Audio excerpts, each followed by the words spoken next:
Wannan daji da kuke gani wato shine dajin Zamfara da za ku je ana faɗa. To mu dai mun zo wani shooting ne, kuma Allah ya sa mu yi lafiya mu koma lafiya. To yanzu dai za mu fara yin aiki, sannan kuma kafin mu fara yin aiki za mu fara ɗan haska muku wato yanayin cikin dajin da kuma yanayin abubuwan da suke ciki. Wannan da kuke gani shine yanayin sarƙaƙƙiyar cikin dajin da kuma yanayin abubuwan da suke ciki. To wannan ma ba ma ɗan adam ba, ko me aka ɓoye a nan da kuke gani to wallahi ba za a taɓa ganin shi ba. Wannan ma dai kuna gani ma a kyamara ne, shi ya sa ma ko ba za ku ga sarƙaƙƙiyar sosai ba. Ku kalli gurin sosai za ku ga daji ne, ainihin daji, ƙaton daji. Sannan kuma mun ce za mu haska muku duwatsuna da kuma yanayin gurare da kuma yanayin abubuwan da suke wannan ganyayyakin da suke gurin. Nan duk su ne.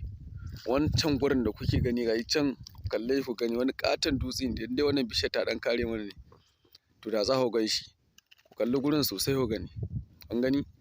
To nan duk yanayin gonakai ne ma, gonakan ma da an daɗe ma wasu ma sun daina noma su. Kun ga yanayin guraren nasu. To Allah ya kiyaye mu kuma Allah ya kare mu da sharrin wa'annan mutane. Amin.